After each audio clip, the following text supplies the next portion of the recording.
hurdles and then her high jump. She's like, yeah, that's good. That's progress. That'll do. Happy with that.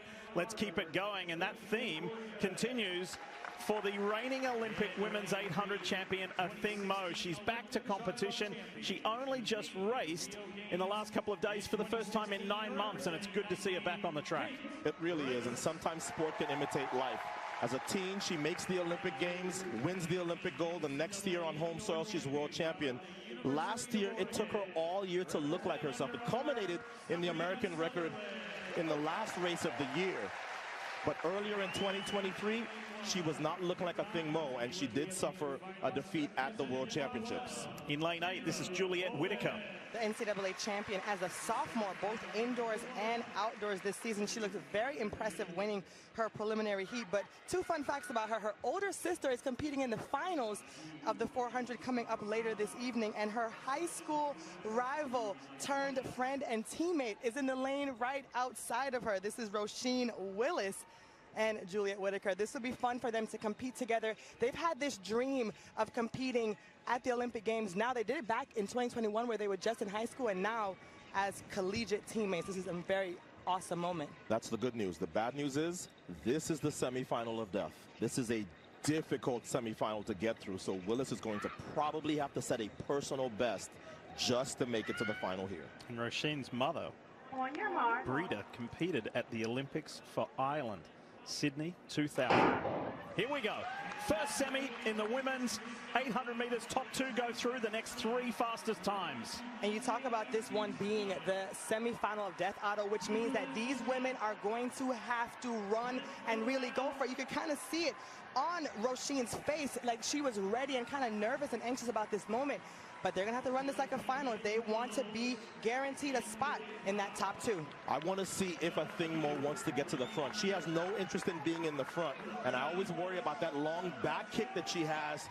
We saw her almost get tripped at the Olympic trials 3 years ago. We saw her almost get tripped in Budapest. So right now, Athing Mu is tucked into second. Lots of space in front of her as Rose, the NCAA champion in 2023 for LSU, takes the lead. And everybody, Son, wanted to know Athing Mu's reaction to her heat. What was it like? What was it like to be back at the track? And she said it was good. It was good to be racing people, and it was good to wake up my legs. And Rose has gone through very quickly, 57.7. The rest of the pack not really interested, Sonia, in going that fast for the first lap. Listen, Michaela Rose likes to run from the front, but I was not expecting her to gap the field this much. Athing Mu, though, still in good position. I like that she's in front of the second pack, but I would like to see her making a move now to close this up in this, third 200. You know who is starting to make things up? It's the 35-year-old Kate Grace. The mum is out on the track for a shot at going to the Olympics, but I tell you what, they've got some work to do to catch Michaela Rose. Yeah, we'd like to see Athing Mu move here so that her rusty legs aren't really tested in the final 100. Rose looks good. She's full of run still, and she has a nice cushion. Now here comes Athing Mu. Kate Grace is taking it to Athing Mu. Athing Mu, now they're starting to come in and catch Michaela Rose. Look at this finish. Kate Grace, Athing Mu, they're going to swap Michaela Rose right at the line. Oh, and down goes Kate Grace. That was a nasty fall and collision by Kate Grace into the scoreboard. Oh my goodness. This is a very significant finish, even though it's the first semifinal. This is a fast semifinal, but Michaela Rose now has to sit and hope that that 159 flat is going to get in. Athing Mu is the winner, we know that. Kate Grace does get second place. Those two are in. Here's another look. Watch this. Just coming together, and then Kate loses her balance and just careens into the scoreboard. What happens is she's trying to sneak in on the inside, and Michaela Rose doesn't want to give up the inside, but she feels Athing Mu coming on her outside. Right here, Otto, I wasn't sure if Athing Mu had anything left in her legs, but like I tell you, it's muscle memory, and she's so used to winning, and she can smell Michaela Rose running out of gas, and she just gives just enough at the end. But man, that was tough for Kate Grace. That's a little bit of inexperience there by Rose. She hadn't closed the door properly on the rail. She will learn how to do that. This is not the NCAAs, and if you leave a little bit of a space, somebody is going to try to push you aside to get it, and that's what Kate Grace did. All right, let's get down to the track. Lewis Johnson, good evening, Lewis. And good evening to you, Lee. So Athing, this was your second race back in a long time. How did you feel in this one? I felt way more in control this race. I think the first round was just to kind of get my legs moving again, get back into racing, and I think this one was kind of helpful that it was a faster pace so I can see how it feels to be in the final tomorrow. Off the 2 races you've run so far, when you get to the final, how will you have to attack that race? I'm assuming much differently than what we just saw? I mean, the goal is to get top 3, of course. I mean, that's what makes the Olympic team. So I don't want to kill myself, but I'm just going to make sure I do, run my race and make sure I go the pacing that I need to make the team. All right, thank you. Yeah, no problem. Thank you. So the Olympic champ is through, and just a year after giving birth, Kate Grace. She may have crashed her way across the line, but Kate's got a shot at going to Paris as well. Continue with the women's 800-meter semi-finals, and there is a familiar sight in lane 4. It's Ajeé Wilson. Before Athing Mu, this is who had the American record, and the fans at Hayward appreciative of Ajeé Wilson.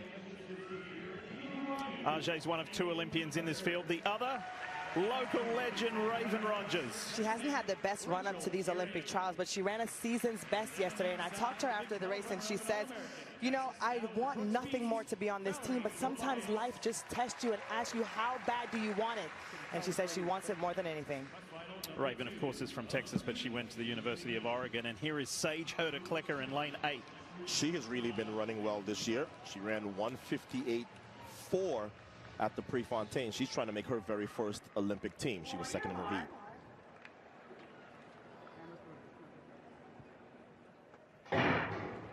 Second semi underway, and they're going to be called back.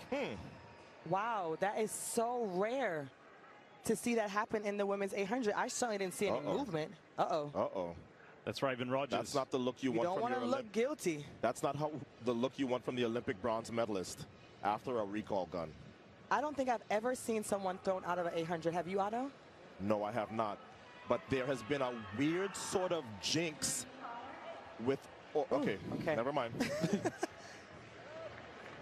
We have seen Oregon Duck alum be thrown out in this stadium. That's what I wanted to say, but doesn't apply here. Look at the official in the back left of the shot. Oh, she was unhappy about something, so she's waving them off before they even take off. So that usually means that maybe somebody has their foot a little bit on the line.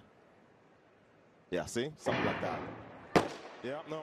Everybody has to be completely still before they shoot that gun. So this is unbelievable. It's actually Gearing in lane 2 who's having a little bit of a problem finding her footing. Raven Rogers is not amused. No, not at all. Because what happens is for some people this can be very nerve-rattling. You're already on the track, you're ready to go. You're not used to having a false start in this event, and now you have 2. Watch your feet.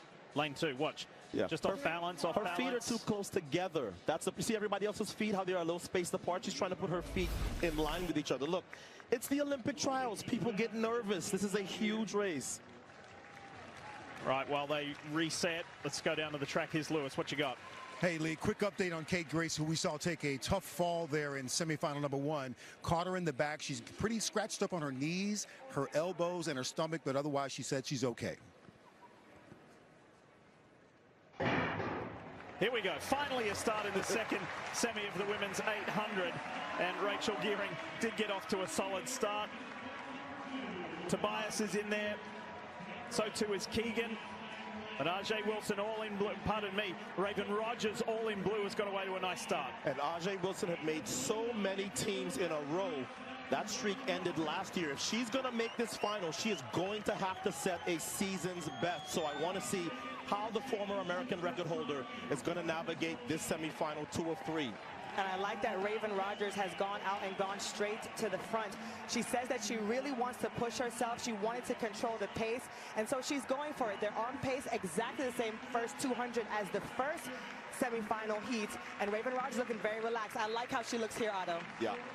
Olivia Baker, the Stanford alum, tucked in the second. Now comes Sage Herder-Klecker, and they'll get to the bell in just over 60 seconds. Sage Herder-Klecker said that she is feeling in the best shape she has ever. She said in her heat she would have liked to have stayed back a bit, but she said Son, I've got this weird habit of going to the front when I probably shouldn't. She's done it again. Well, you know what happened? Raven kind of backed the pace off. They ended up 60 seconds, and so she thought, no, I don't want to. I want this honest. And so she went for it, and she's looking really good out front now. Yeah, this second semifinal got to the bell 3 seconds slower than semifinal number 1. So now, here's the mad dash. Here comes Ajay Wilson pulling into third. Raven Rogers in the mix in fourth, but it's still Sage Hurta-Klecker with just over 100 to go. Hurta-Klecker did not compete in the indoor season because she had a bad dose of the flu, and she's leading this field down the home stretch from Olivia Baker. Has Raven Rogers got anything left in the tank?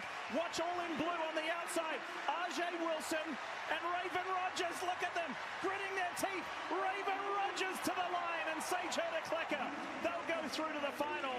Ajay Wilson will have to rely on time. And guess what? Because this semi is so slow, it is very unlikely. No, Ajay is out. Oh there will be no time qualifiers from this semifinal. Wow. But what a gutsy race from both women. I mean, Raven Rogers and Ajay Wilson were out of it, and they gave everything they had in the final 100 meters. It was beautiful to watch. There's Raven Rogers. She is fourth at this point. Looked like she was out of it. Yeah. She was in control of the race. She was passed. She came back. She's in lane 3 at this point. And Ajay Wilson and Raven Rogers, both the most experienced athletes on the track, digging deep. And it was Raven Rogers who was able to get that second spot. Where have we seen her do that before? Oh, the Tokyo Olympics for a medal? Absolutely. Yes. I mean, listen, she's known for this. Muscle memory. In this building, she knows how to go and find something that she has not been able to find all season that gets her into the final. But when you see Ajay Wilson gritting her teeth like that, that does not happen often. And the former American record holder in this event will not see the Olympic trials final. Here you have it, confirmation. Raven Rogers, well done, Sage Hurta-Klecker. She set the pace for everybody else to chase, but spare a thought for Ajay Wilson. She will not go any further. As we check in with Trey and Paul in the field.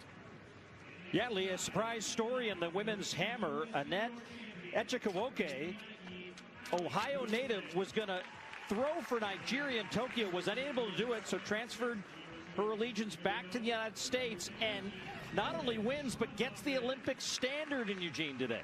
A massive opening round throw. Finishes off with a bomb here, but thanks to the clerical error, she's on her way to Paris, Paul.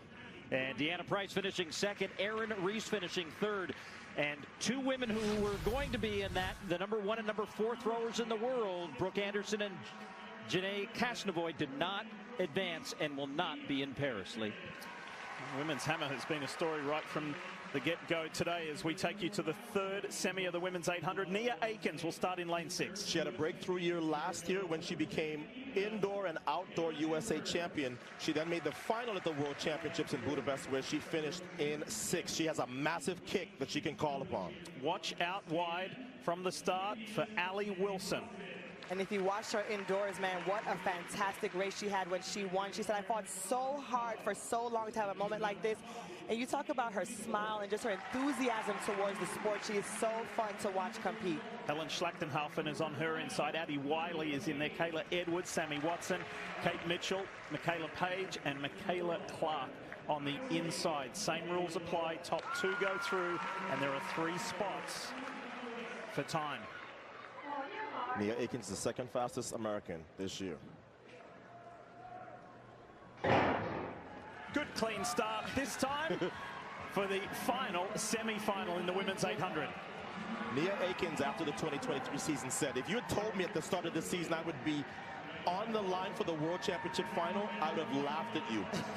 So it means that she comes into this season, Sonia, knowing that she belongs. She's already made a World Championship final.